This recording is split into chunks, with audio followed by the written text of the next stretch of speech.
대표님이 아까도 잠시 말씀을 해주셨지만 좀 한국 시장에서의 좀 스포츠 심리 상담, 이 부분이 조금 아쉽다라는 부분을 말씀을 해주셨어요. 네네. 어떤 부분이 조금 아쉽나요? 이제 되게 조심스러운 얘기긴 해요. 왜냐하면 어떤 업체는 어떤 전문가에게는 그게 그 나름의 방식일 수도 있으니까. 그런데 저희 센터에서 좀 고수하고 있는 방향 중에 하나는 선수로 홍보하지 않는 거.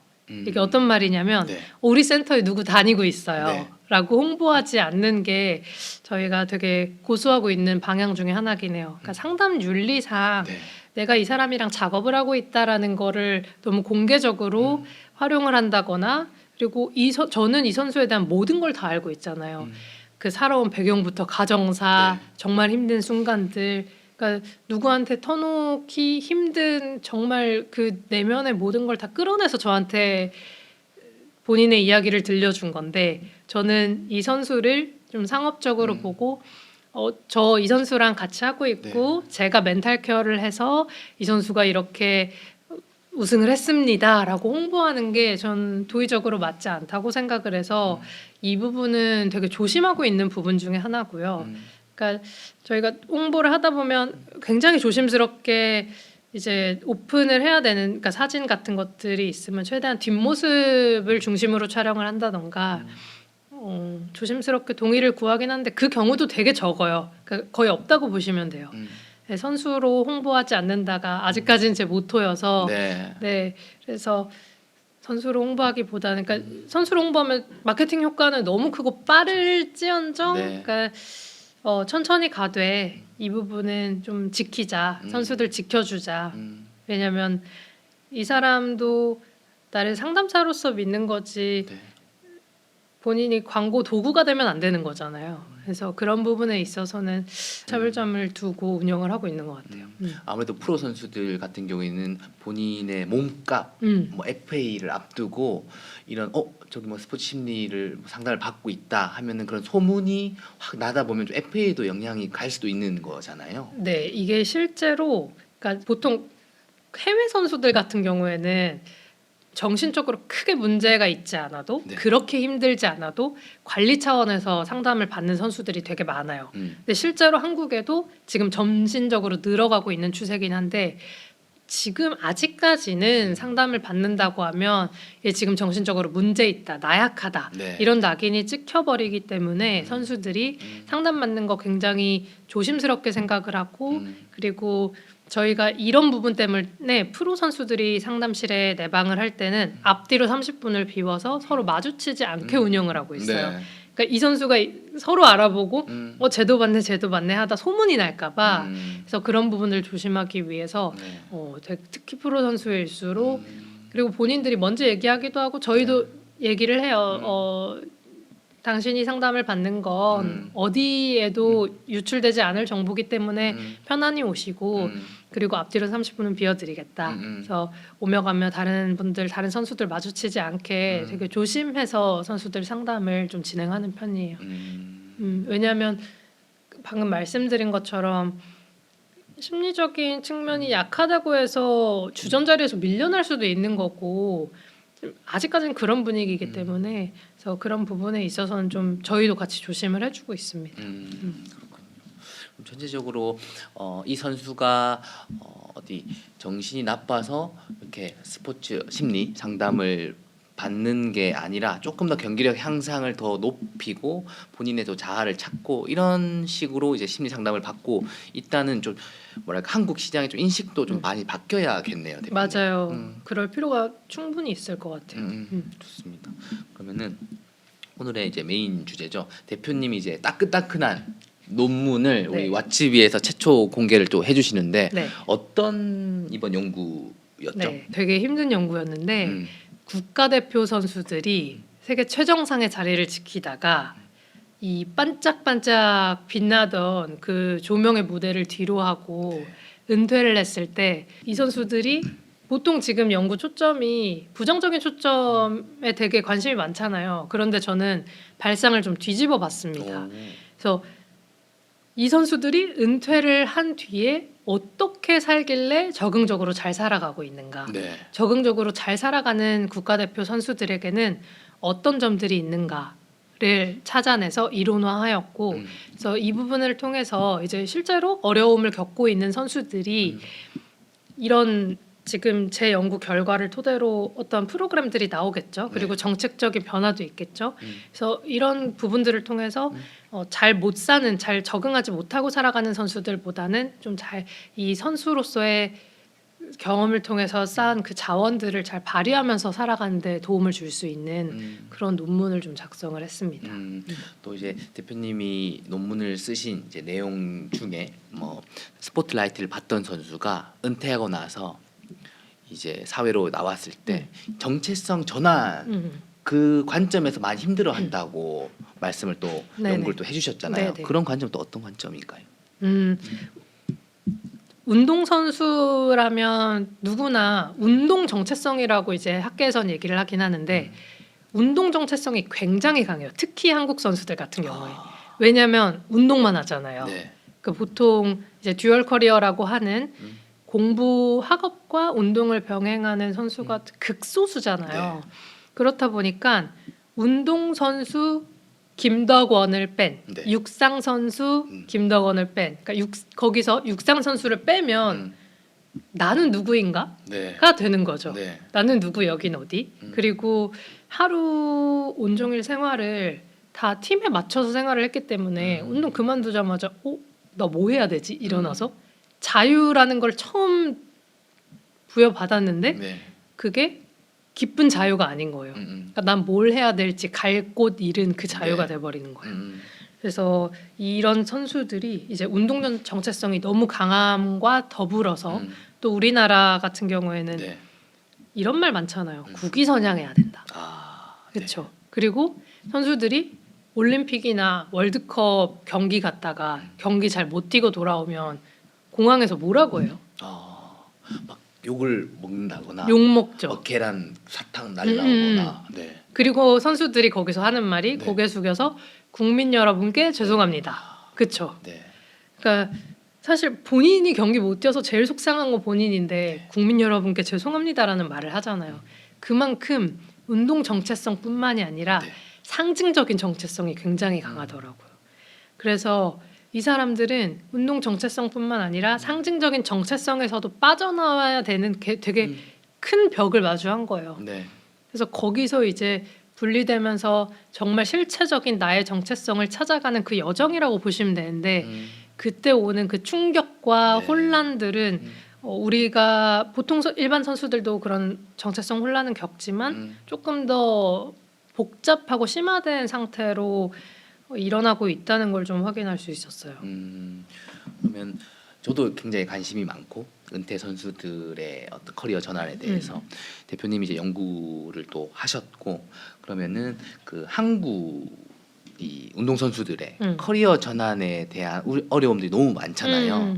그러면 대표님이 보셨을 때 이 한국의 이 커리어 전환, 운동 선수들의 커리어 전환 이 문제를 어떻게 좀 해결할 수 있을까요?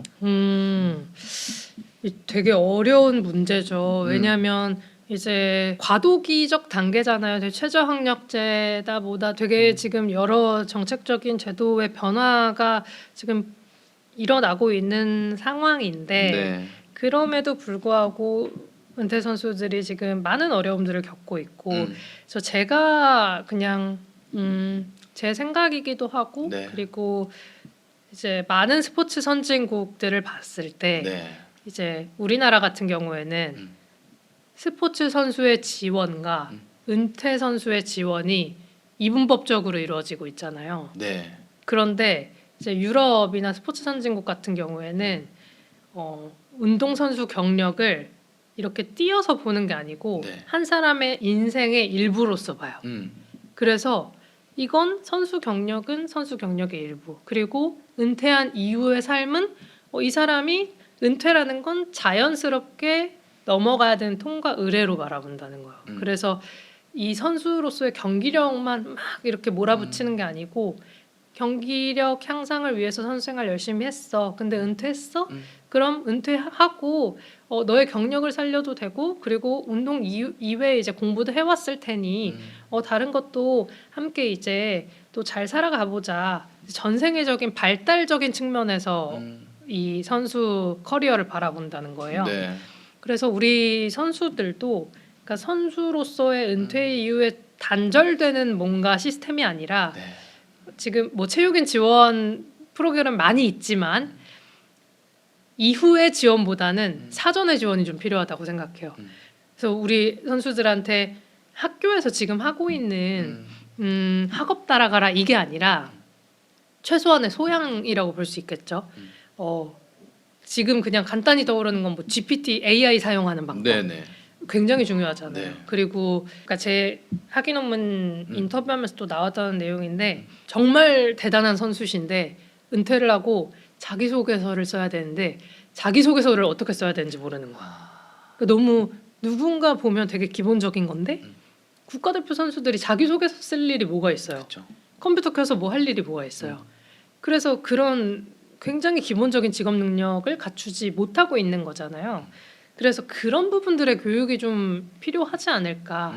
그러면은 적어도 굉장히 큰 대기업은 아닐지언정 어떠한 분야에 내가 나를 알릴 수 있는 그 자기소개서 한 줄은 쓸 수 있지 않을까라는 생각에서 되게 그냥 누군가가 봤을 때 너무 기초적이고 당연한 것들에 좀 초점을 둬서 실제로 필요한 것들, 이 사람들이 은퇴 후에 실제로 활용할 수 있는 부분들을 좀 교육해준다면 이 사람들이 은퇴 후에 큰 도움이 될 것 같아요. 그리고 대표님이 뭐 논문에도 쓰셨지만 이 운동 선수들이 분명 갖고 있는 장점과 역량들이 되게 훌륭하고 많잖아요. 맞아요. 그런 역량들을 은퇴 이후에 운동 선수였으니까 이 역량이 은퇴 이후에도 끝나는 게 아니라 어떻게 연결되는지를 좀 잘 이해시켜야 된다라는 관점에서 또 말씀을 해주셨잖아요. 네. 그런 건 좀 어떤 부분일까요? 네. 우리가 선수 생활을 하면서 굉장히 특수한 경험을 하기도 하는데 그 경험이 없어지지 않더라고요. 우리 선수들이 나 운동했기 때문에 할 줄 아는 거 없어라고 얘기를 하지만 선수들은 정말 비 올 때나 추울 때나 더울 때나 내가 해야 되는 그 운동에 최선을 다하기 위해서 내가 하기 싫어? 이런 거 생각할 겨를도 없이 그냥 실행에 옮기잖아요. 뭐 그런 점들도 그렇고 내가 나를 한계치로 밀어붙여서 그걸 이겨냈던 경험들이 될 수도 있고 내가 또 뭐가 있을까요? 패배에 좀 익숙해지는 방법? 그러니까 패배라는 게 되게 쓰라리고 아픈 건데 그걸 통해서 계속해서 성장해 나가잖아요. 그래서 그런 부분들을 통해서 자연스럽게 채워야 되는 자원들이 있단 말이죠. 근데 그게 이제 선수 생활하고 없어지는 게 아니라 선수 생활 이후에도 계속해서 그게 발현이 되더라고요. 근데 이 부분들을 잘 살려서 산다면 어느 분야에 가서도 이 친구는 굉장히 그러니까 운동선수를 보면 되게 예의 바르잖아요. 네. 되게 예의 바르고 본인이 해야 되는 일을 한번 시켜놓으면 정말 끝까지 물고 늘어지더라. 이런 평을 받을 수 있을 정도로 되게 운동만큼이나 이제 다른 외적인 필드에서도 일을 잘 해나간단 말이에요. 그래서 그런 부분들을 내가 가지고 있으면 좀 인지를 했으면 좋겠어요. 그러니까 나 운동에서 나 아무것도 할 줄 아는 게 없어가 아니고 나 운동 이만큼 해봤기 때문에 난 이런 자원들이 있고 이 자원들을 어딜 가서든 활용할 수 있어라고 생각을 한다면 조금 더 자신 있게 부딪힐 수 있지 않을까 하는 생각이 들어요. 그래서 실제 대표님이 상담을 해주실 때도 그런 쪽으로 좀 상담을 많이 하시는 편이잖아요. 네네. 좋습니다. 그러면 한번 넘어가서 또 이제 스포츠 체육계에서도 화두가 되는 최저 학력 제도인데요. 학생 선수들이 대표님도 연구를 이제 해보셨겠지만 공부보다는 운동을 좀 주로 오전에 1, 2, 3교시 하면 운동 가고 이랬는데 최저 학력제가 들어오면서 학생들이 공부도 다 해야 되고 운동도 해야 되고 이게 내가 학생이지만 학생 선수인지 운동 선수인지 혼란이 되게 많을 것 같아요. 이게 오히려 은퇴 이후에 좀 영향이 좀 많이 있지 않을까? 왜냐하면 국가대표 했던 선수들도 스포트라이트를 받고 은퇴를 해서 정체성 혼란이 오는데 학생 선수 때 이런 공부도 해야 되고 운동도 해야 되고 이런 혼란들이 하나 더 생기는 게 아닐까? 음. 이런 부분에 대해서 대표님의 생각은 좀 어떠신지 궁금합니다. 일단 제도를 먼저 말씀을 드리면 네. 효과적인 정책일까가 질문이잖아요. 네. 최저학력 제도가요. 공부를 막 해야 될 만큼 커트라인이 높지 않아요. 그리고 지금 이스쿨 아세요? 네. 이스쿨도 이거는 방송 나가도 될지는 추후에 얘기를 해볼게요. 좋습니다. 이게 실제로 선수들이 어떻게 하냐면 네. 이스쿨을 틀어놓고 음. 운동해요. 네. 아니면 딴 거 할 거예요. 네네. 그러니까 안 본다는 거죠. 그쵸. 혹은 학부모님들이 봐요 이거를. 네. 대신 봐줘요. 그렇게 해서 채워요. 네. 그러니까 되게 정책과 제도는 있는데 그걸 이용하는 사람은 없는 거죠. 네. 그래서 이게 지금 현재는 효과적이지 않다라고 조심스럽게 좀 얘기를 해보고 싶고 네. 이제 정체성 혼란을 가중시킨다 이런 부분 같은 경우에는 이제 정체성이 지금 우리나라가 운동 정체성이 되게 강한 것이 잘못됐다라고 생각을 하거든요.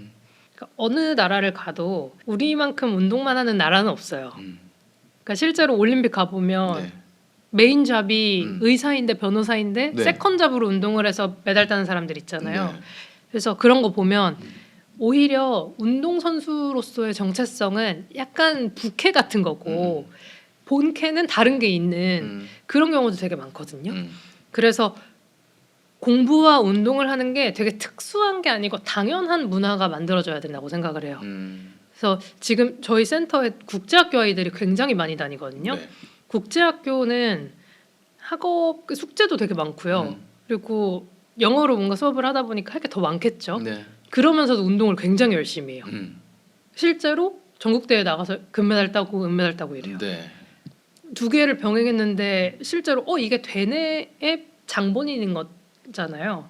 그래서 그런 걸 보면서 이게 안 되는 게 아니구나. 네. 어릴 때부터 이게 만들어진다면 충분히 될 수 있구나라는 거를 저도 이제 와서 막 배우고 있어요. 그러니까 저는 이거 두 개 다 하면 네. 이것도 아니고 저것도 아닌 게 될 텐데라고 생각을 되게 많이 했는데 그 아이들이 실제로 국제학교 수업을 다 따라가면서 학교 활동도 열심히 하면서 운동 쪽으로도 전국대회에서 금메달을 따고 이렇게 좋은 그 성적을 내는 걸 보니까 네.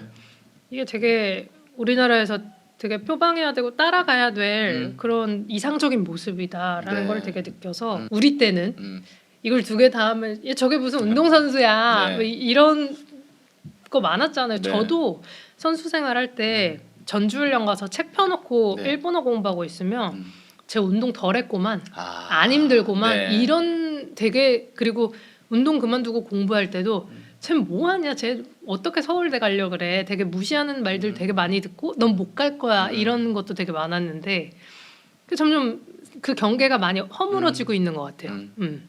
그래서 정체성이 조금 유연한 정체성으로 많은 선수들이 유연한 정체성을 가질 수 있게 그러니까 학생 선수인 거잖아요 결국에는. 네. 학생 선수라는 게 학생이면서 선수라는 그렇죠. 거잖아요. 네. 그래서 학생 선수를 잘 구현할 수 있는 그런 정책적인 제도들이 나왔으면 좋겠어요. 네. 좋습니다. 그래서 이번에 그 질문을 또 많이 주셨거든요. 대표님한테. 그래서 이거는 이제 밸런스 게임인데요. 대표님. 다시 태어난다면 올림픽 금메달리스트 아니면 100억 자산가 멘탈 코칭 어디로 선택을 하시겠습니까? 저는 네. 올림픽 금메달리스트 할래요. 오. 제 평생의 꿈이 올림픽 금메달리스트였기 때문에 네. 그리고 100억 좋은데 저는 저 돈 되게 좋아하는데 네. 돈보단 안 가져봐서 올림픽 금메달리스트 하고 싶습니다. 또 대표님이 태권도를 시작하게 된 계기가 네. 우리 시드니 올림픽 맞아요. 때 금메달 따시 누구셨죠? 그 정재은 선수. 정재은 선수를 네. 보고 나도 태권도를 네, 하고 네. 싶다라고 하셨잖아요. 아직도 꿈에 나와요. 오. 국가대표 선발전 뛰는 게. 그래서 저는 올림픽 금메달리스트. 좋습니다. 그리고 많은 이제 학부모 분들이 고민이죠. 네. 사실 제가 이제 학부모가 뭐 됐어도 고민을 할 법한 고민들인데 네. 내 아이 운동 선수를 계속 시켜도 될까요? 결국에는 이 운동 선수하고 은퇴 이후에 뭐 먹고 살지에 대한 그런 관점에서 많이 말씀을 해주시는 것 네. 같은데 이제 대표님의 입장에서 좀 어떤 조언을 학부모님에게 해줄 수 있을까요? 운동 선수를 하더라도 음. 은퇴 이후에 기능적으로 잘 살아갈 수 있게 삶을 설계해 줄 것 같아요. 아, 아까 말씀드린 것처럼 음.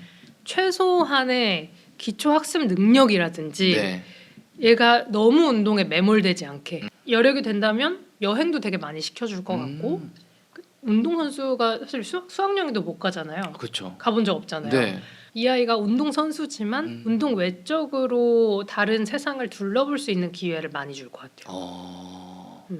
그럼으로써 너무 선수로서의 아이덴티티에 너무 녹아들지 않도록 하는 게 중요할 것 같아요. 네. 그러면은 대표님은 워라벨이죠. 워라벨을 좀 추구하시는지 아니면 워라벨은 전혀 없다 이건지 어떠세요?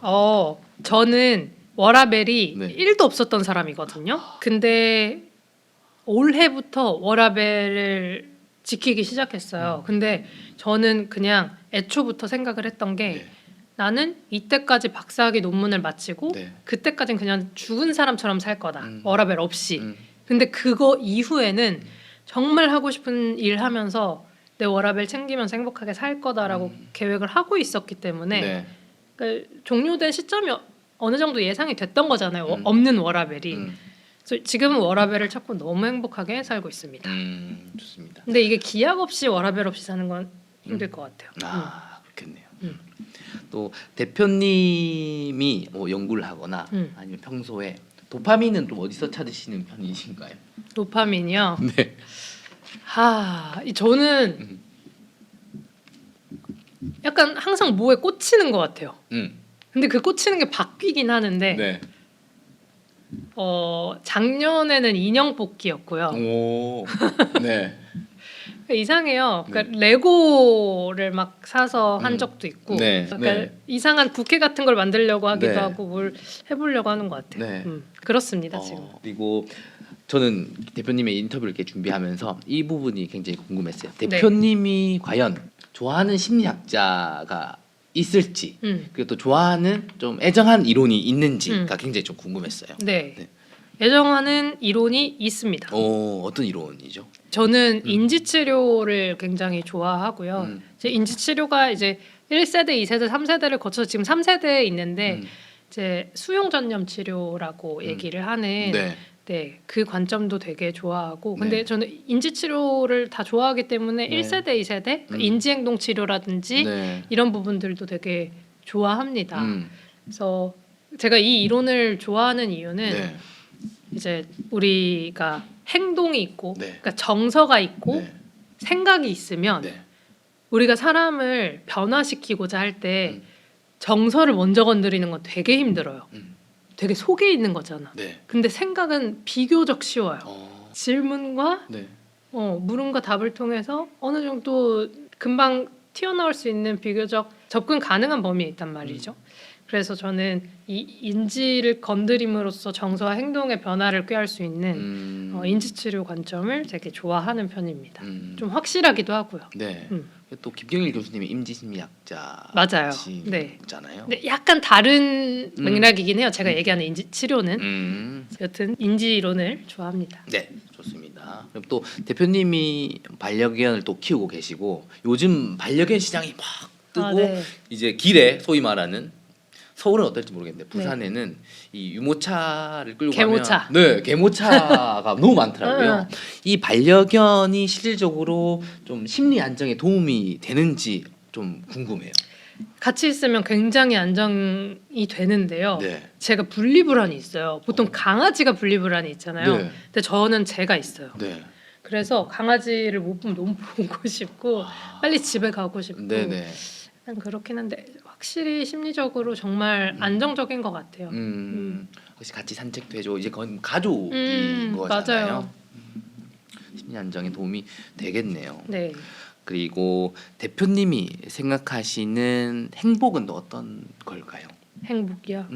이게 저 어릴 때는 되게 행복이 거창하다고 생각을 했는데 제가 지금 생각하는 행복은 아무 걱정 없이 잠들 수 있는 거. 전 그거면 행복한 거라고 생각해요. 그러니까 내가 아무 걱정 없이 잠들 수 있는 날이 생각보다 별로 없더라고요. 그렇죠. 그래서 편안하게 잠들 수 있는 게 행복한 삶이 아닌가 이런 생각을 합니다. 좋습니다. 그리고 앞으로 우리 대표님의 비전은 또 어떤 건지 궁금해요. 네, 되게 이거 의미 있는 질문인데 2018년인가요? 저희 그 이전 인터뷰가? 맞아요. 2021년. 그럼 지금 4년 된 거네요. 그렇죠. 5년 전에 저희가 인터뷰했던 내용들을 제가 거의 다 이룬 것 같아요. 맞나요? 맞아요. 그죠? 네. 그래서 저도 되게 신기했거든요. 다시 보면서 그 꿈들을 다 이뤘는데 이제 앞으로 내가 할 수 있는 일은 내가 가진 걸 나눌 수 있는 삶을 살아야 된다고 생각을 해요. 그러니까 이렇게 하면서 삶이 되게 아름답게 돌아가는 거라고 생각을 해서 내가 가지고 있는 지식 그리고 나밖에 할 수 없는 그런 연구들을 통해 이 체육계 발전과 그리고 그 스포츠 심리학과 상담학의 융합이 되게 중요하다고 말씀을 드렸고 제가 지금까지 쓴 모든 논문은 운동선수를 샘플, 그러니까 대상자로 하되 이론과 실험 방법을 일반 상담학에서 건드릴 수 있는 걸로 했어요. 융합을 위해서.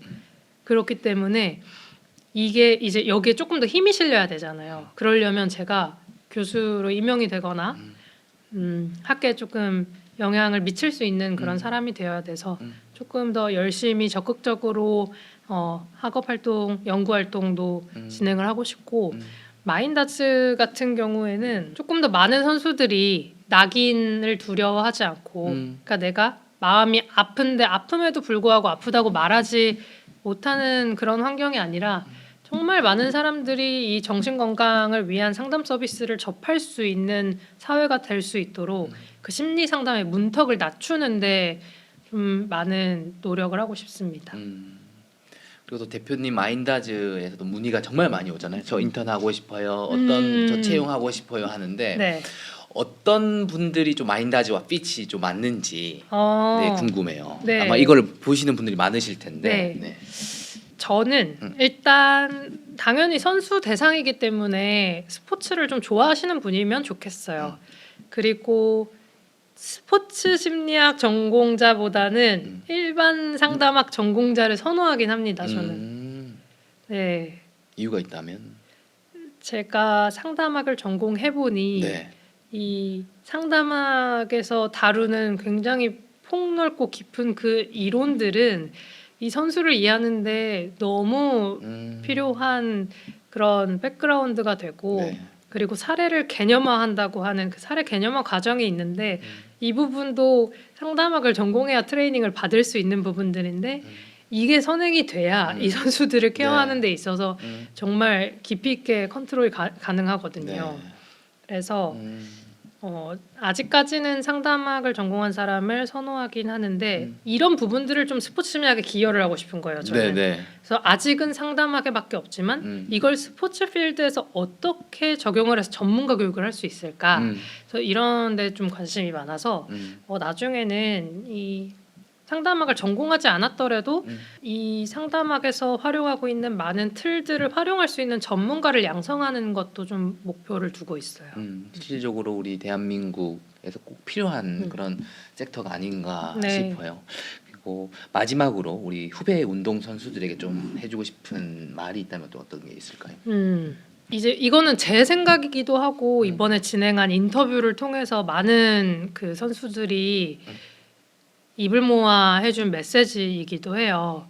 그 선수 생활을 하는 여러분들 지금 당장은 여러분들 인생의 이 운동이 전부일 것 같고 지금 당장 성적이 나오지 않으면 정말 죽을 것 같은 고통을 느끼실 수도 있어요.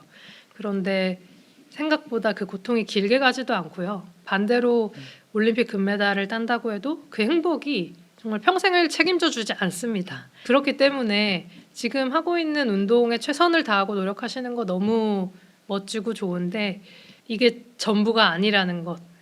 이 내 삶의 짧은 챕터 중에 한 장을 지금 살아가고 있는 거고 그 다음 장을 넘겨가면서 어떻게 살아가야 될지에 대해서 고민해보는 시간도 항상 가져보시고 그 고민의 시간들을 통해서 선수 생활이 조금 더 즐거워질 수도 있고 그리고 내가 조금 더 유연해질 수도 있는 거니까 너무 운동에 목매이기보다는 조금 더 넓게 보고 즐겁게 선수 생활 하시기를 당부를 드리고 싶습니다. 좋습니다. 오늘 우리 마인다즈 서지혜 대표님을 만나서 너무 귀한 얘기 들어봤는데요. 너무 운동선수 때 너무 혼자라고 이렇게 할 필요 없이 이렇게 든든한 지원군들도 주위에 많으니까 적극적으로 조금 방문을 하거나 연락을 해서 좀 도움을 받으면 너무 좋지 않을까라고 네. 생각이 들고요. 또 왓츠빈도 앞으로도 우리 운동 선수들 그리고 체육인들이 이 대한민국에서 은퇴 이후에 어떻게 또 잘 살아갈 수 있을지 이렇게 선배들의 이야기를 많이 준비를 해 볼 테니까요. 많은 관심 부탁드리고요. 오늘 이렇게 와주셔서 너무 감사합니다. 또 저희는 또 다음 이야기를 들고 들어오도록 하겠습니다. 시청해 주셔서 감사합니다. 감사합니다. 감사합니다.